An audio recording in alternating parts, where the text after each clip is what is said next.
मंगलवार की रात पूरे देशवासियों ने जन्माष्टमी मनाया, लेकिन बेंगलोर में कुछ मत बोलना, सेक्युलरिज्म है।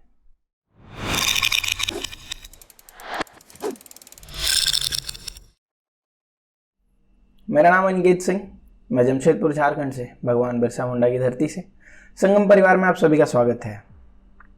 मंगलवार की रात हम सब ने जन्माष्टमी मनाई काफ़ी खुशी से। घर के बच्चों को कृष्णा बनाया, फ़ोटोज़ लगाई, स्टेटस लगाया, काफ़ी खुश थे हम सब। पर एकाएक बेंगलोर में मंगलवार की रात तो क्या होता है, दंगा हो जाता है। क्यों होता है यह दंगा? अचानक देश भर में खुशी का माहौल रहता है और रातों रात दंगा कैसे होता है ये सब? ये क्यों हुआ? एक फेसबुक पोस्ट के कारण, जिसे एक कांग्रेसी एमएलए के एक रिश्तेदार ने, भगना का ये भतीजा, उसके रिश्तेदार ने एक फेसबुक पोस्ट किया या फिर कमेंट किया, उसको लेकर ये हिंसक झड़प हो गई।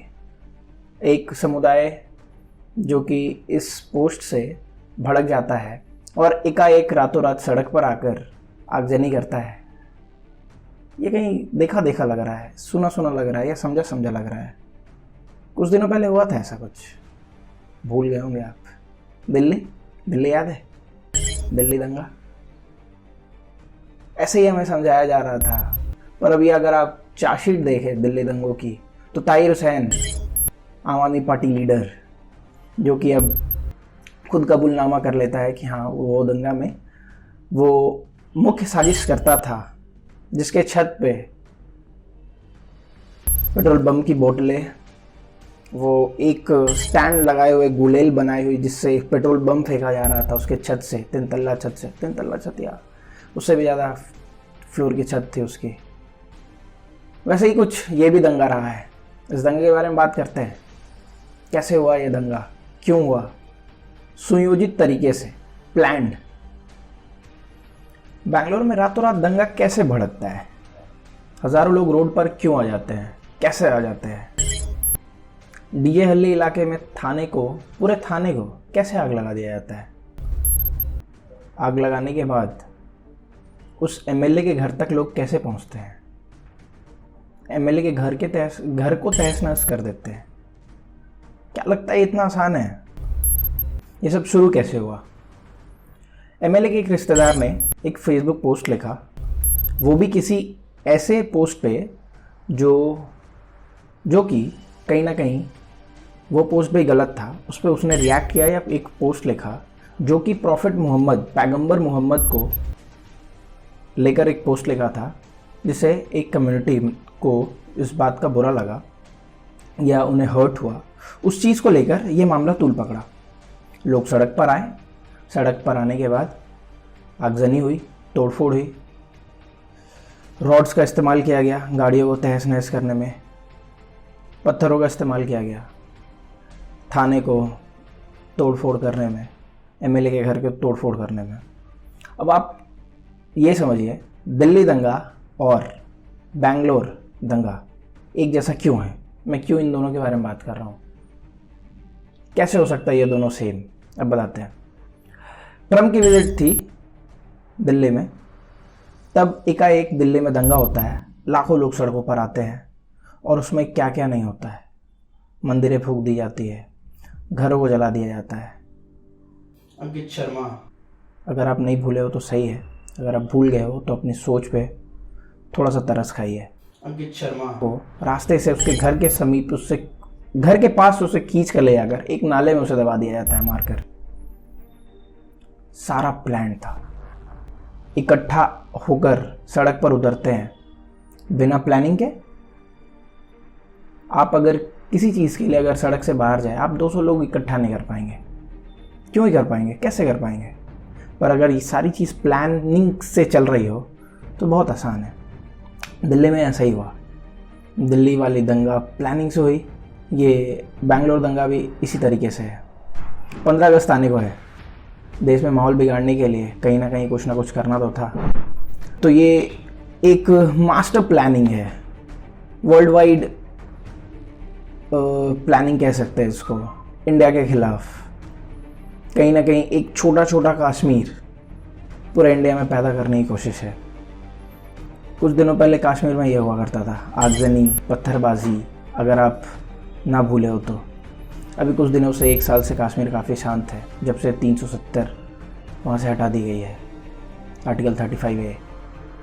अब कश्मीर शांत है। ऐसे बहुत से मुद्दे थे भारत में आज़ाद भारत के बाद, जो बहुत से ऐसे जटिल मुद्दे थे जिसे अब सुलझा लिया गया है। जैसे 35A, 370 कश्मीर में, राम मंदिर का मुद्दा, राम मंदिर पे भी बात करेंगे। राम मंदिर का जटिल मुद्दा सुलझा लिया गया है। 3 तलाक जैसे मुद्दे को सुलझा लिया गया है। तो ऐसे बड़े बड़े मुद्दे जब सुलझते गए तो इन पर राजनीति करने वालों की कहीं ना कहीं दुकानें बंद होती चली गई। तो अब ये कुछ तो करेंगे। तो ये मास्टर प्लानिंग है। जैसे कश्मीर में पहले हुआ करता था, कश्मीर को भारत से अलग करने की कोशिश हमेशा हुआ करती थी कि एक प्लानिंग के तहत वहाँ हमेशा आगजनी और ये सब, कहीं ना कहीं कश्मीर हमेशा भारत से अलग रहे। वैसे अगर ये कोरोना ना होता तो CA प्रोटेस्ट के नाम पे पूरे देश भर में कहीं ना कहीं ये सारे प्लानिंग चल रही थी, जिसको लेकर आगजनी और ये सब चीज़ और भी बढ़ती। पर कोरोना आने के बाद कहीं ना कहीं वो चीज़ें थम गई। पर आने वाले दिनों में ये ज़रूर होगा। ये बेंगलोर दंगा भी इसी का एक हिस्सा है। राम मंदिर जो शिलान्यास हुआ है या फिर उस पर डिसीजन आया है वो सही नहीं है। सुप्रीम कोर्ट ने डिसीजन किया है वो सही नहीं है। असुद्दीन अवैसी, हम यही कहेंगे कि वहां पर हमारी मस्जिद थी, वहां पर हमारी मस्जिद रहेगी। तेरा बाप यहाँ छोड़कर गया था कि तेरी माँ? और ऐसे कई नेता है, सपा के एक सांसद और भी कई नेता है जो ये कह रहे हैं। आप समझिए ये कैसे लोग हैं जो हमेशा संविधान का हवाला आपको देते हैं हर मुद्दे पर जब इन पे आती है बात तो ये सब कुछ भूल जाते हैं।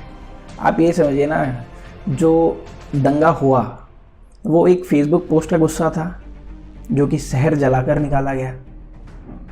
आप समझ रहे हैं, हम और आप 500 साल बाद जब हमें अपनी मंदिर मिल रही है उस पर हम दिए जलाने से कतरा रहे थे और ये लोग मिनटों में शहर जला देते हैं। बंगाल में क्या होता है 5 अगस्त को, जब लोग मंदिरों में कीर्तन कर रहे होते हैं या दिया जलाने के लिए कुछ लोग इकट्ठा हो रहे होते हैं, पुलिस वहाँ उनको उठा कर ले जाती है। कहीं ना कहीं anti India forces, urban Naxals इसमें लगे हुए हैं। ये कैमरे से पीछे बैठी जनता जो है वो बताइए, मेरा आपसे यही सवाल है, आप बताइए। ये कहीं ना कहीं देश के खिलाफ ही एक एजेंडा तो नहीं है। मेरे पिछले वीडियो को अगर आपने देखा हो तो मैंने बताया ना, हिंदू देवी देवताओं का, वेदों का, पुराणों का काफ़ी मजाक बनता है, स्टैंड अप कॉमेडी तक होती है। हमने कभी ऐसा नहीं किया, हम टॉलरेट करते रहे। हम सिस्टम से क्यों लड़ रहे हैं? हम नहीं, वो लोग जो उस रात दंगा किए हैं वो इस सिस्टम से क्यों लड़ रहे हैं? अगर पैगंबर मोहम्मद जी के बारे में किसी ने गलत लिखा है तो आप पुलिस के पास जाइए, कंप्लेंट करिए। एक तौर तरीका है हमारे देश का, डेमोक्रेटिक कंट्री है। आप किसी को कॉलर पकड़ के या गोली मारकर ये नहीं कह सकते कि नहीं तुमने गलत किया है। कानून है ना। अगर आप और हम कानून हाथ में लेते फिरे, 100-200 लोगों को इकट्ठा कर देश जलाते फिरे तो ये देश बचेगा क्या? और एक प्रोपेगेंडा देखिए, मीडिया में आपने देखा होगा, ह्यूमन चेन, मुस्लिम युवकों ने ह्यूमन चेन बनाकर मंदिर को बचाया। किससे बचाया? कौन जला रहे थे मंदिर? कौन मार रहा था पत्थर मंदिर पर?